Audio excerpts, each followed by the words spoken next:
कृष्ण कृष्ण कृष्ण कृष्ण मधुराधिपते मेरे कृष्ण कृष्ण अधरं मधुरं वदनं मधुरं नयनं मधुरं हसितं मधुरं हृदयं मधुरं गमनं मधुरं मधुराधिपतेरखिलं मधुरं मधुराधिपतेरखिलं मधुरं। हे कृष्ण तेरे होठ मधुर है, मुख भी मधुर, तेरे नयन मधुर, मुस्कान मधुर, हृदय भी मधुर है, चाल मधुर, मधुराधिपते सर्वस्व मधुर, मधुराधिपते सर्वस्व मधुर। कृष्ण कृष्ण कृष्ण कृष्ण तेरे वचन मधुर है, चरित्र मधुर, तेरे वस्त्र मधुर, कंगन भी मधुर, चलना भी मधुर है, भ्रमण मधुर, मधुराधिपते सर्वस्व मधुर, मधुराधिपते सर्वस्व मधुर, मधुराधिपते मेरे कृष्ण कृष्ण तेरी बंसी मधुर, पद धूल मधुर, तेरे हाथ मधुर है, चरण मधुर है, नृत्य मधुर, मित्रता मधुर, श्री कृष्ण तुम ही सर्वस्व मधुर, मधुराधिपते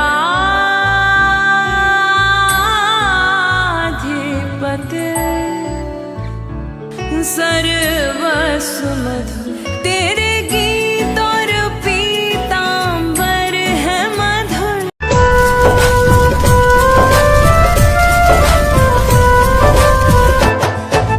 जय हनुमान ज्ञान गुण सागर, जय कपीश तिहु लोक उजागर, रामदूत अतुलित बल धामा, अंजनी पुत्र पवन सुत नामा।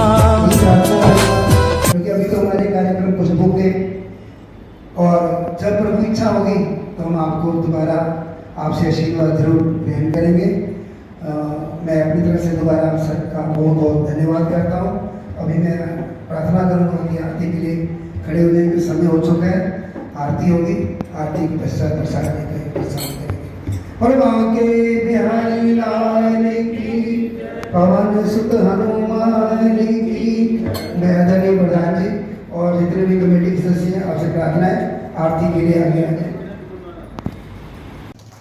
मैं अपनी तरफ से गीता प्रचार सभा की तरफ से आपका बहुत धन्यवाद करता हूँ कि आपने अपना समय निकाल करके आज हमारे बीच में आए और आपसे प्रार्थना करता हूँ कि समय हमारे पास कम है लेकिन उसमें गागर में ही सागर भरना है।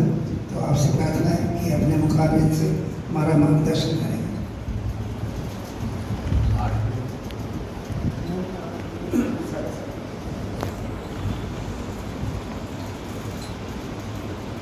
बोलिए श्री सियापति रामचंद्र भगवान की जय, श्री पवन सुत हनुमान जी महाराज की जय, सभी संतों की जय।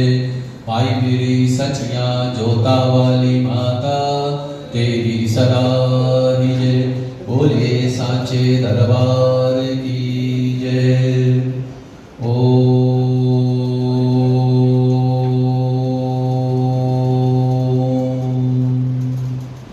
गजाननं भूतगणाधिसेवितं तवेतजम्बोफलचारुभक्षणम् उमासुतं शोकविनाशकारकं नमामि विघ्नेश्वरपादपङ्कजं।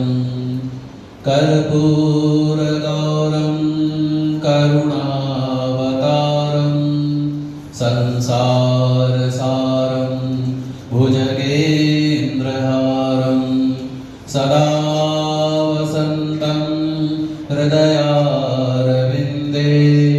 भवं भवानी सहितं नमामि। नीलाम्बुजश्यामलकोमलाङ्गं सीतासमारोहितवामभागं पाणो महासायकचारुचापं नमामि रामं रघुवंशनाथं। मनोजवं मारुततुल्यवेगं जितेन्द्रियं बुद्धिमतां वरिष्ठं वातात्मजं वानरयूथमुख्यं श्रीरामदूतं शरणं प्रपद्ये। श्रीरामदूतं शरणं प्रपद्ये। ॐ ऐं ह्रीं क्लीं श्री वीणा पुस्तकधारण्ये श्री महासरस्वती देव्यै नमः। गुरुर्ब्रह्मा गुरुर्विष्णु गुरुर्देवो महेश्वरः गुरुर्साक्षात् परब्रह्म तस्मै श्री गुरवे नमः। तस्मै श्री गुरवे नमः। नमो ब्रह्मण्यदेवाय गौ ब्राह्मणहिताय च जगद्धृताय कृष्णाय गोविन्दाय नमो नमः।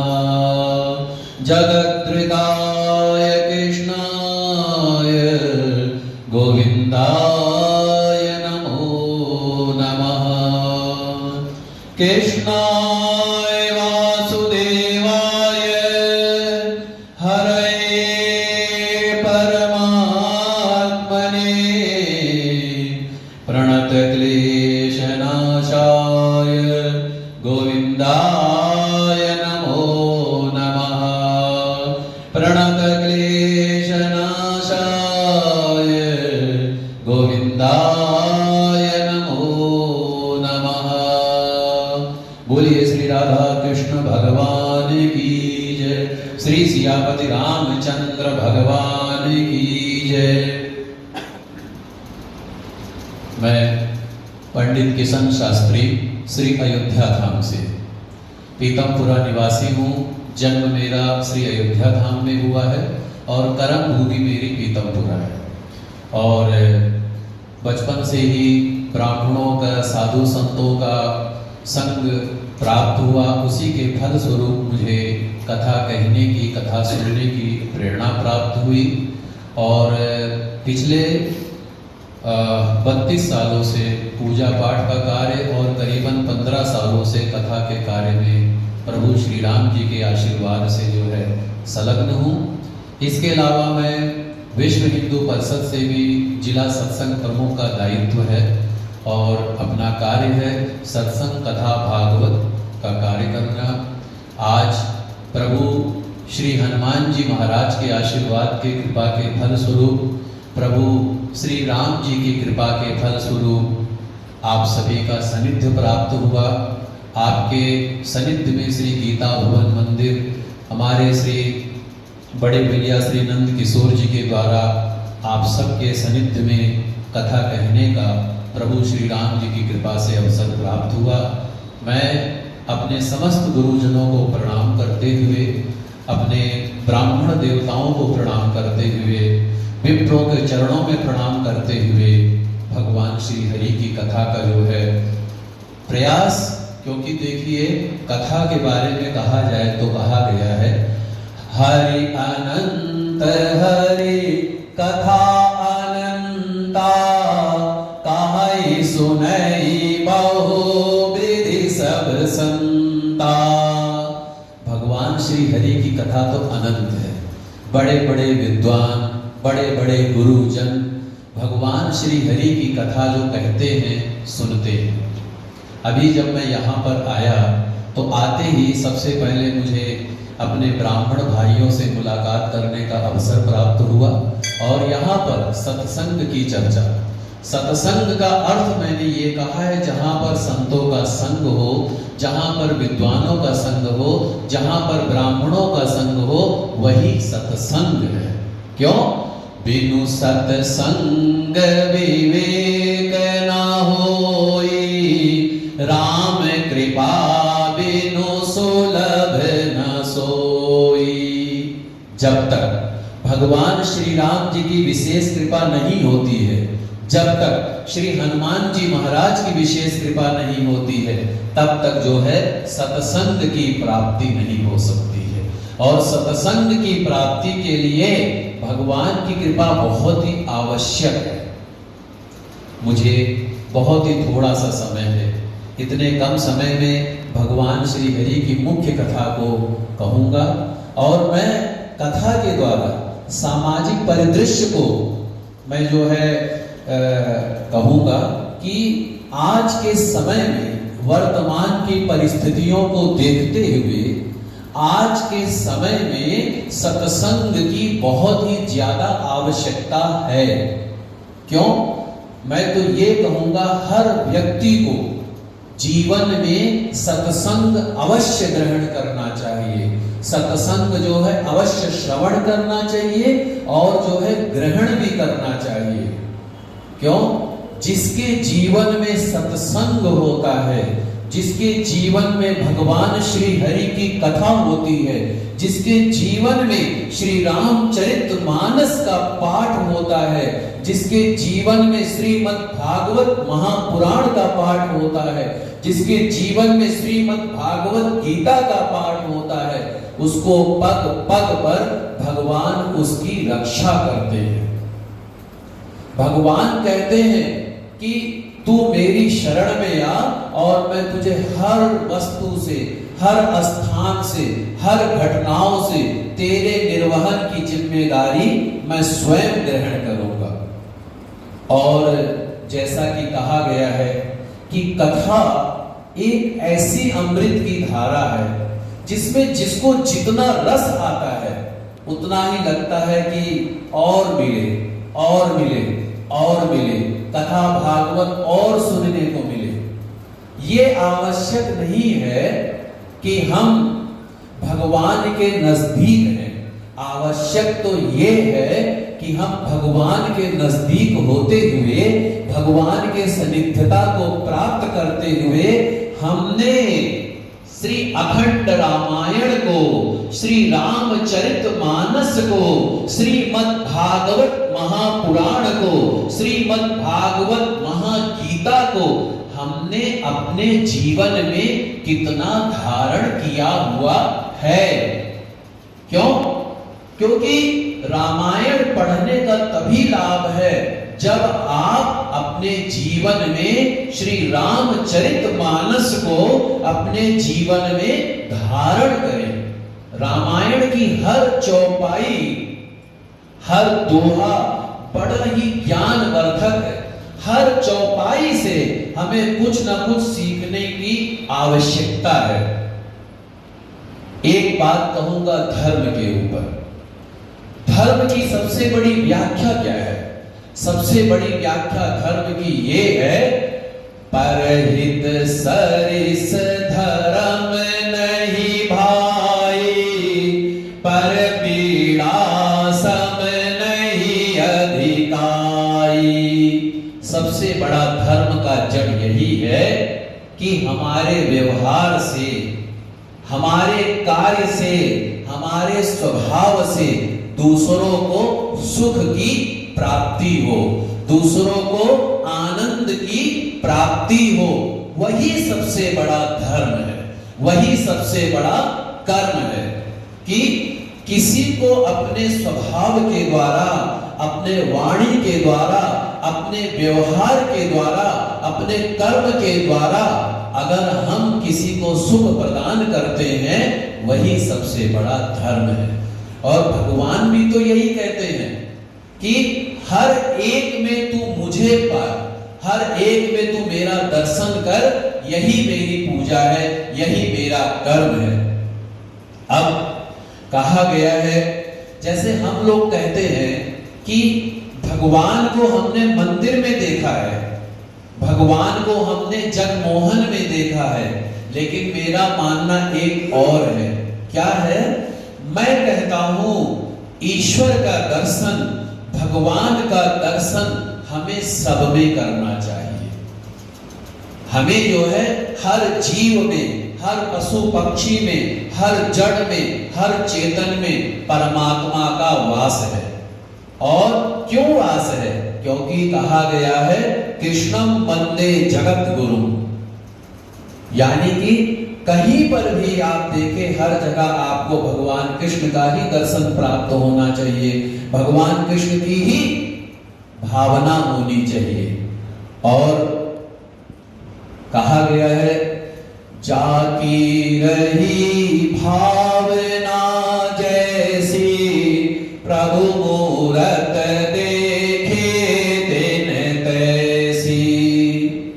भगवान की कथा को कहते हुए, भगवान की कथा को सुनते हुए, पूजन करते हुए, पूजन कराते हुए, अभिवादन करते हुए, अभिवादन करवाते हुए और भगवान को प्रणाम करते हुए अपने गुरुजनों के प्रति, अपने माता पिता के प्रति, अपने बड़ों के प्रति, ब्राह्मणों के प्रति, साधु संघ के प्रति, विद्वानों के प्रति जैसी हमारी भावना होती है, वैसा ही हमारा कार्य होता है। जैसी भी भावना रखेंगे।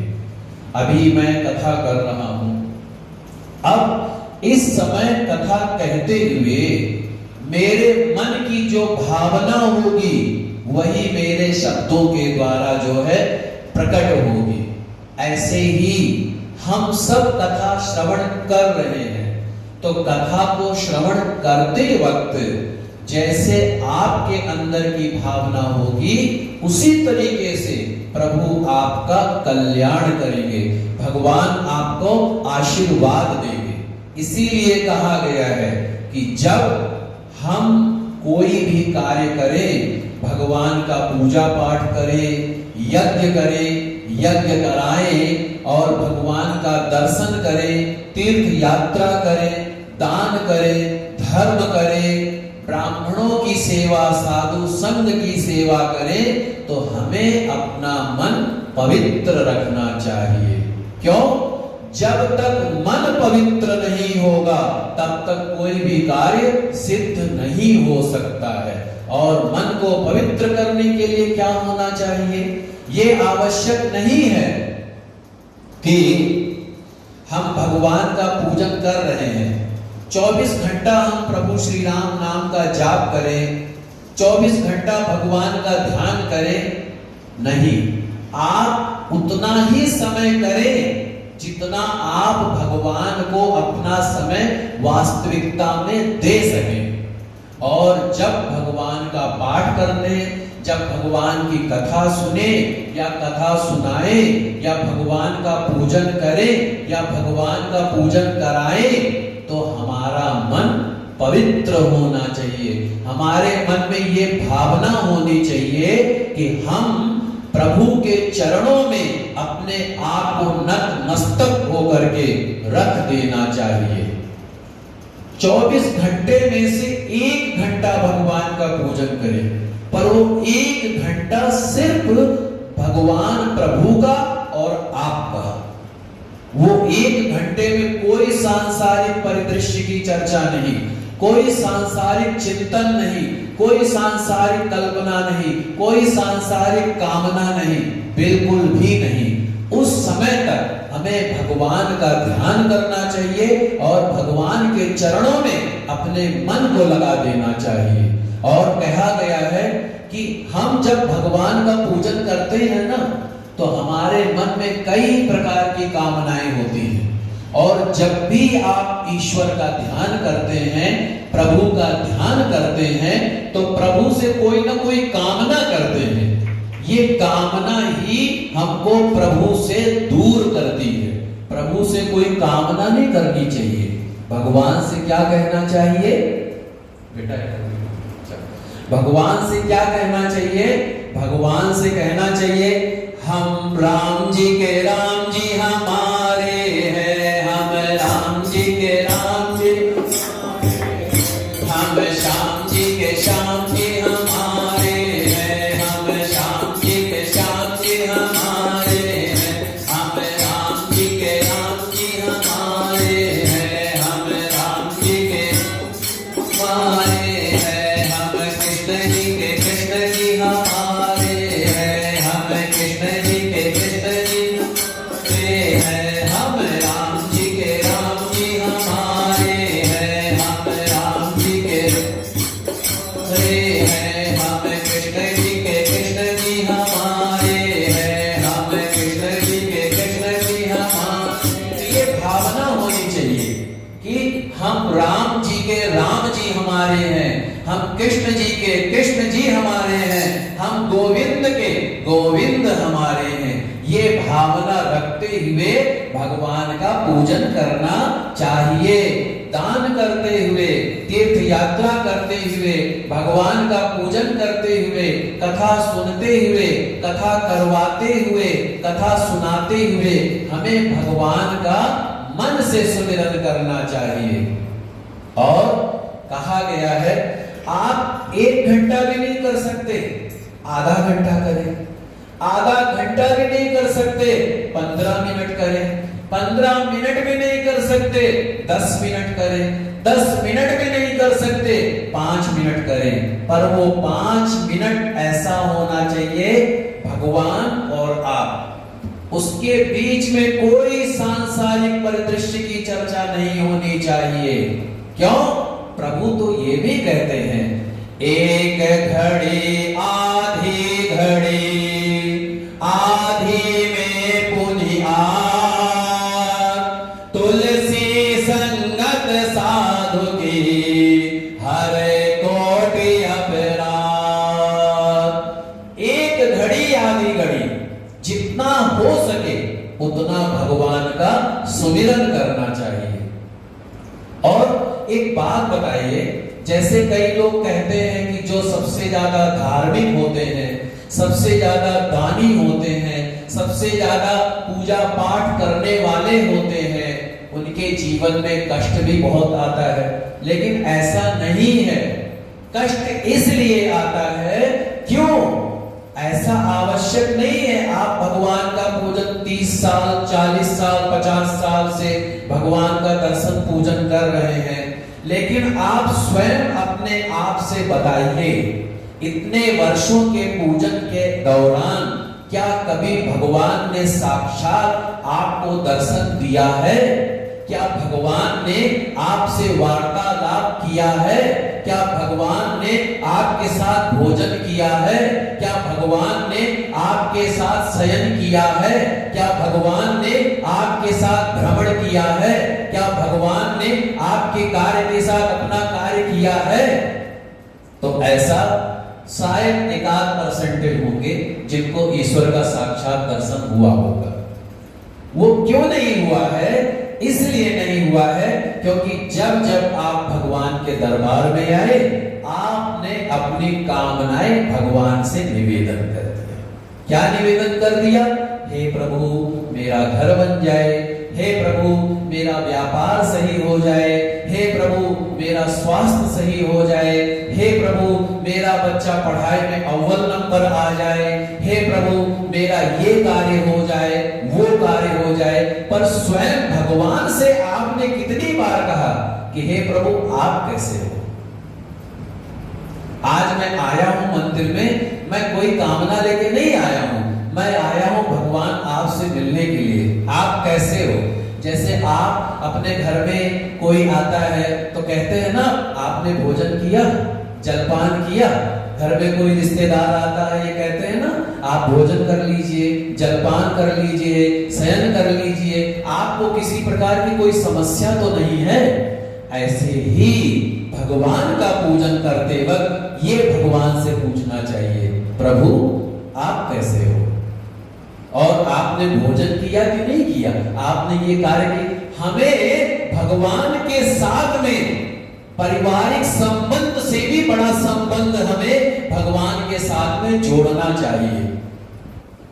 हम लोग सुख और दुख क्यों होते हैं? इसलिए होते हैं क्योंकि हम अपना मन संसार को देते हैं। हम अपना मन कहां देते हैं? संसार को देते हैं। और अपना बुद्धि कहां देते हैं? भगवान को देते हैं। पर वस्तुतः परम पिता परमात्मा भगवान श्री नारायण जी ये नहीं कहते हैं हमें तेरा धन चाहिए, हमें तेरा बल चाहिए, हमें तेरी शक्ति चाहिए, हमें तेरा सामर्थ्य चाहिए। भगवान तो सिर्फ ये कहते हैं, ना ही मुझे तेरा बल चाहिए, ना ही मुझे तेरा धन चाहिए, ना ही मुझे तेरी बुद्धि चाहिए, हमें तो सिर्फ और सिर्फ तू चाहिए। यानी तू अपने आप को समर्पण कर दे। और दुनिया वाले क्या चाहते हैं? अगर हम बहुत अमीर हो गए, पैसे वाले हो गए, लोग कहते देखो कितने अमीर हो गए, बहुत नाम वाले हो गए, यश वाले हो गए, कितनी जलन होती है। पैसा आ जाए तो कितनी जलन होती है। ऐसे कोई भी उपलब्धि हासिल हो जाए, बहुत कम ऐसा होता है। आपकी उपलब्धियों को, आपके व्यापार को, आपके धन को बहुत कम ऐसा होता होगा जिनको देख के हृदय से खुशी होती हो। थोड़ा पकड़ोगे इसको। हर कोई आपको चाहता है काश मैं इनसे भी बड़ा बन जाऊं, काश मैं इनसे भी ज्यादा ताकतवर हो जाऊं, काश मेरा इनसे भी बड़ा नाम हो जाए। पर क्या कोई ऐसा भी है परिवार में, बंधु बांधवों में या कहीं पर? नहीं। मुझे तेरा धन नहीं चाहिए, मुझे तेरा बल नहीं चाहिए, मुझे तेरी शक्ति नहीं चाहिए, मुझे तो सिर्फ तू चाहिए। और माता पिता के अलावा, मैं किसी की बुराई नहीं कर रहा हूं, लेकिन वस्तुतः माता पिता के अलावा आपकी उपलब्धियों को कोई नहीं चाहता, कोई नहीं चाहता। और हम क्या कहते हैं? भगवान कहते हैं मुझे तेरी उपलब्धि नहीं चाहिए। आपको याद होगा हमारे जो पूर्वज थे, जब अपने कहीं गुरु जी के आश्रम में जाते थे, अपने विद्वानों के संग में जाते थे, विद्वानों के पास परामर्श करने जाते थे, सब कुछ वैभव छोड़ करके नंगे पांव जाते थे, गुरु के चरणों में दंडवत प्रणाम करके वहीं पर जो है बैठ जाते थे। तब गुरु उनका कल्याण करता था। और हम क्या करते हैं? हम अपने नाम को लेकर के, अपने शक्ति को लेकर के, अपने धन को लेकर के हम जाते हैं, इसीलिए हमें कुछ भी प्राप्ति नहीं होती है। इसका अर्थ ये नहीं है कि आपको कुछ लेके जाना नहीं है, नहीं। कभी भी किसी संत के पास जाएं, गुरु के पास जाएं, ब्राह्मण के पास जाएं, खाली हाथ नहीं जाना चाहिए। ये आपका नियम नहीं है, लेकिन वस्तुतः अपना अभिमान छोड़ करके जाना चाहिए। कहने का अर्थ ये है कि आप जो भी हैं वो चीज मंदिर के बाहर, मंदिर में आ गए हैं, आप भगवान के भक्त हैं, भगवान आपके हैं, आप भगवान के हैं, ये भावना मन में होनी चाहिए। हम जो कुछ भी हैं ये मंदिर के बाहर था। मंदिर के प्रांगण में जैसे ही हमने प्रवेश किया, हम भगवान के, भगवान हमारे, ये जब भावना आती है ना, तो हमारा जीवन कल्याणमय हो जाता है।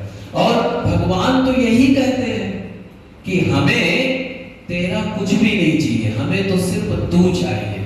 तो इसीलिए मैं कहता हूं, एक घड़ी आधी घड़ी, आधी में पुनि आद, तुलसी संगत साधु की हरे कोटि अपराध। थोड़ा सा ही वक्त दे, पर जितना वक्त हो वो सिर्फ मुझे दे और किसी को मत दे। कल मैं एक जगह कथा करने गया, वहां पर भी मेरे पास समय का था कि भाई इतने समय तक करना है। मैंने 1 या 2 मिनट, तो उसके बाद में देखा कि लोगों को कि भाई पंडित जी तो बहुत देर तक कथा कर रहे हैं, लेकिन हमें और भी तो काम है, संसार का काम है हमें। भाई पंडित जी का काम है पूजा पाठ कथा भागवत करना, लेकिन हमारा भी काम है। क्या काम है? घर गृहस्थी चलाना, व्यापार करना, घर बार देखना। लेकिन वस्तुतः आप अपने मन से ये बात कहिए, क्या आपको इन कामों से छुट्टी मिल सकती है? नहीं मिल सकती है। क्यों नहीं मिल सकती है? जिंदगी जब तक रहेगी फुर्सत न होगी काम से, कुछ समय ऐसा निकालो प्रेम कर लो श्री राम से। तो कुछ समय ऐसा निकालो। और वस्तुतः जब आप भगवान का पूजन करते हैं ना, कथा करते हैं, तो आपका मन वाकई में कथा में नहीं होता, भगवान के पूजन में नहीं होता है। आपका मन बार बार घड़ी की तरफ होता है, कितना समय हो गया है, कहीं जाना है। लेकिन वस्तुतः अगर आपको भक्ति की प्राप्ति होगी ना, अगर आपको आनंद की प्राप्ति होगी ना, अगर आपको भगवान की भक्ति की प्राप्ति होगी ना, तो कभी भी आप ये नहीं देखोगे कि मुझे वहां जाना है, ये कार्य करना है, वो कार्य करना है। वो सारा कार्य तो आप नहीं भी होगे तब भी होगा, हो आप तब भी है, दोनों तरीके से है। आपने अपना कर्तव्य समझा है ना, मुझे घर गृहस्थी की गाड़ी चलानी है, बच्चों का पालन करना है, अच्छा काम करना है, यहाँ जाना वहां जाना है। अरे मैं यही कहता हूं कि आप यहाँ पर अगर 1 घंटे के लिए हो ना, तो 1 घंटे के लिए सब कुछ छोड़ दो, सब कुछ छोड़ दो, भगवान को अर्पित कर दो, भगवान को समर्पण कर दो। अगर आपने ऐसा किया ना, भगवान को आपने समर्पण कर दिया ना, तो भगवान क्या कहते हैं? योगक्षेम वहाम्यहम्, यानी कि तेरे सारे कर्मों का उत्तरदायित्व मैं स्वयं ग्रहण करता हूं, तू किसी प्रकार की चिंता मत कर। अर्जुन से भी तो यही कहा है, क्या कहा? कि तू किसी प्रकार की चिंता मत कर। ऐसे ही भगवान भक्तों की कामना कैसे पूरी करते हैं? कि जब आप समर्पण की भावना रखोगे, अपना मन भगवान को दे दोगे। अभी हमारे ब्राह्मण भाई हैं, काफी सालों से पूजन पाठ, 30-32 सालों से हम लोग भगवान के नजदीक हैं, भगवान के नजदीक रह करके हम लोग पूजन करते हैं, भगवान की आरती करते हैं, संध्या वंदन करते हैं, यज्ञ कराने जाते हैं। लेकिन वस्तुतः मैं स्वयं और हमारे ब्राह्मण भाई भी, जब तक उन्होंने परम पिता परमेश्वर को अपने मन में धारण नहीं किया, भगवान को अपने मन में धारण नहीं किया, तब तक कल्याण नहीं हो सकता है। अभी जब मैं आया था तो यही चर्चा हो रही थी। सत्संग इसी को कहते हैं। हमने पिछले जन्म में कोई बहुत अच्छा कर्म किया था, जो ब्राह्मण की योनि में आए हैं, बहुत अच्छा कोई कर्म किया था। सबसे पहले तो कहा गया है मनुष्य की योनि बड़ी ही दुर्लभ है। क्यों? बड़े भाग मानुष तन पावा, सुर दुर्लभ मुनि ग्रंथ ही गावा। बड़े भाग्य से मनुष्य की योनि प्राप्त होती है, जिसको बड़े बड़े ऋषि मुनि देवता तक तरसते हैं कि हमें मनुष्य की योनि प्राप्त हो जाए। उस मनुष्य की योनि को प्राप्त करके ब्राह्मण की योनि प्राप्त हो जाए, इससे बड़ा क्या सौभाग्य है। और ब्राह्मण की योनि प्राप्त होने के बाद में अगर हमें भगवान के चरणों की पूजा करने का सौभाग्य प्राप्त हो जाए, तो इससे बड़ा कोई सौभाग्य नहीं है। क्यों? क्योंकि हमारा मालिक वो है जो सारे संसार का भरण पोषण करता है, जो सारे संसार की देखभाल करता है। विश्व भरण पोषण कर जोई, ताकर नाम भरत अस होई। हमारा मालिक तो वो है जो सारे संसार का अन्नदाता है, जो सारे संसार का रखवाला है। और जिसका मालिक जितना बड़ा होगा, उसका उतना अक्षय होगा। तो मैं ऐसे ही आप सबको, अब हमें अगर पूजा कराने गए हैं तो हमें ये सोचना चाहिए हमारे ऊपर भगवान ने कितनी बड़ी कृपा किया, हमें परम पिता परमात्मा का पूजन कराने का सौभाग्य प्राप्त कराया।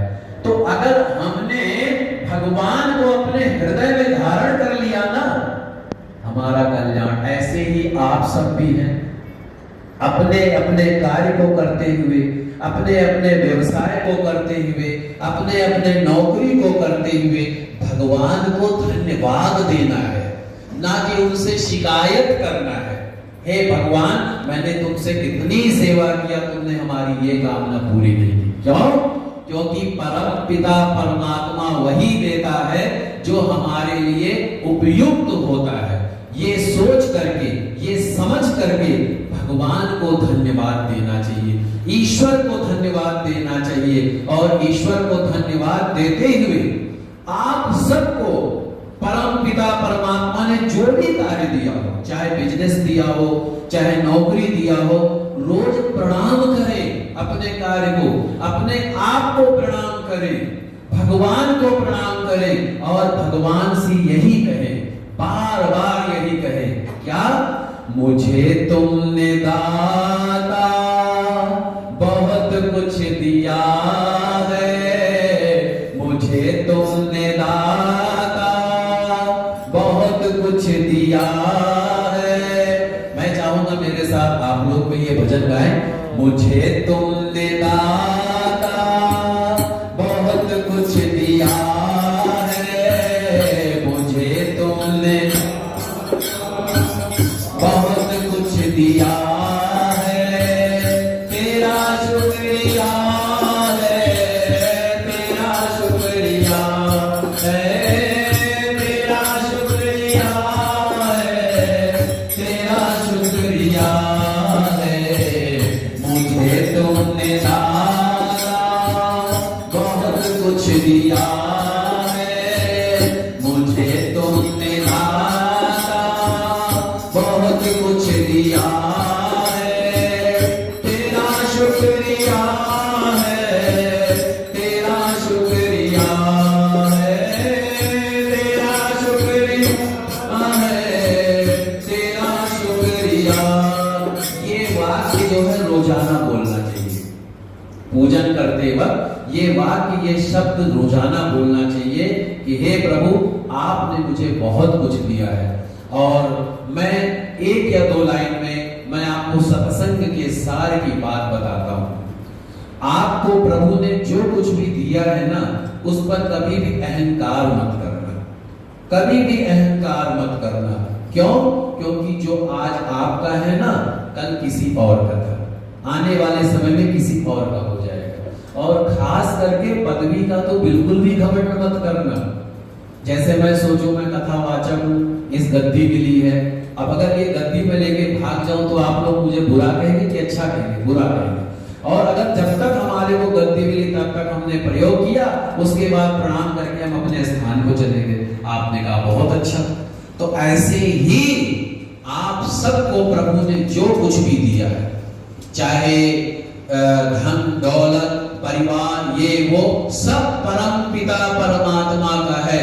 ये भाव रखते हुए आपको कर्म करना चाहिए और भगवान का सुमिरन करते हुए कर्म करना चाहिए। अपने अहंकार को त्याग देना चाहिए और आपको ये मालूम होना चाहिए, जैसे ये गद्दी मेरी नहीं है, मेरे से पहले भी किसी और की थी, मेरे से बाद में भी किसी और की होगी। ऐसे आपकी भी पदवी जो है पहले किसी और की थी, आज आपकी है, कल किसी और की होगी। और जिस दिन आपके हाथ से छिन जाएगी, हंसते हुए उसको छोड़ देना, दुखी होते हुए मत छोड़ना। ये जीवन का सबसे बड़ा मूल मंत्र है। सारे कर्मों को करते हुए, सारे जीवन के कर्मों को देखते हुए आपको दो शब्द अपने जीवन में धारण करना चाहिए। मैंने धारण किया है, मैं स्वयं धारण करता हूं। क्या? दो ही शब्दों में आपको सुख और दुख की प्राप्ति होगी। अगर आपको पूरे जीवन भर सुखी रहना है तो आपको क्या करना है? एक वर्ड अपने मन में रखना है। क्या? नमः मेरा कुछ भी नहीं है, और एक वर्ड को छोड़ देना है, मम मेरा ही सब कुछ है। ये दो वाक्य आपको, तो आपको क्या करना है, ना मम मेरा कुछ भी नहीं है, ना ये पदवी, ना ये संसार, ना ये शरीर। इसका अर्थ ये नहीं है आप 24 घंटा भगवान का भजन करें, साधु का वेश धारण कर ले, ब्राह्मण बन जाए। आप कहें ये तो अच्छा है, पंडित जी आए हम सबको साधु बना दिया, अब हमारे घर वाले क्या कहेंगे, हम अपना व्यापार कामकाज कैसे चलाएंगे। नहीं, अपने अपने कर्म को करते हुए भगवान को हृदय में धारण करें, भगवान को हृदय में धारण करते हुए भगवान की सेवा करें, सज्जनों की सेवा करें, साधु संत की सेवा करें, और जो भी कुछ ईश्वर ने दिया है, जैसे मैंने कहा ना कि मेरे ऊपर भगवान ने कृपा किया, वैसे आप लोग भी स्वयं कहें आप पर भी भगवान ने कृपा किया। किसी को टीचर बनाया, किसी को डॉक्टर बनाया, किसी को किसी नौकरी में बनाया, किसी को किसी नौकरी में। अपने कर्म को भगवान का प्रसाद समझे, ना कि ये समझे मेरे से बड़ा कोई है। अगर ये जीवन में धारण कर लेंगे ना, अभिमान छोड़ देंगे ना, आपका जीवन कल्याणमय हो जाएगा। और सब में एक भाव रखिए, कौन सा, सर्वे भवन्तु सुखिना, सर्वे सन्तु निरामया, सर्वे भद्राणि पश्यन्तु मा कश्चित् दुःख भागवे। हे प्रभु सभी सुखी हो, सभी निरोग हो, सभी बुद्धिमान हो, सभी धनवान हो, सभी ज्ञानवान हो, सभी ऐश्वर्यवान हो। और जब ये भावना रखेंगे ना, हम सुखी हो जाएंगे। आपने मुझे सत्संग कथा के लिए समय दिया, मुझे तो कथा में जितना समय मिल जाए मेरे लिए उतना है, और मुझे उम्मीद है कि आगे आप मुझे भरपूर समय देंगे कथा के लिए, ऐसी मेरे मन की भावना है। बाकी भगवान सभी का कल्याण करे, और मैं आप सबको ये आशीर्वाद देता हूं, क्या, श्री कृष्ण कुशलम करोतु भगता धातां प्रजानां सुखं निर्विघ्नं गणनायक प्रतिदिन भानो प्रतापोदय शंभोस्ते धन धन कीर्ति मधुरा दुर्गारिणा संसरा गंगा ते खलु पापा निषदिन लक्ष्मी सदा तिष्ठतु। भगवान श्री राधा कृष्ण आपका कुशल मंगल करें, गंगा मैया आपके किए हुए पापों को क्षमा करें, भगवान शंकर जी आपका कल्याण करें, भगवान गणेश जी आपके सभी विघ्नों का सर्वनाश करें, और माता महालक्ष्मी नारायण का हम सभी पर आशीर्वाद हो। बोलिए श्री लक्ष्मी नारायण भगवान की जय। धन्यवाद। बोलो श्री बांके बिहारी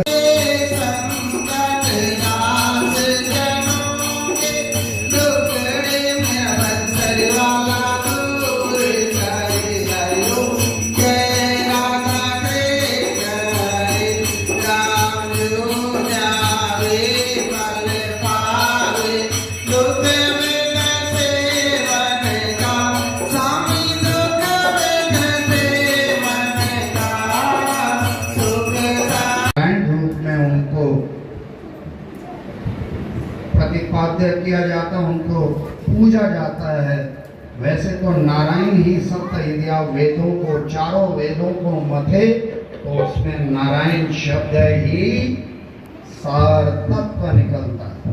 जैसे रामायण को मथे तो राम तत्व निकलता है। भाव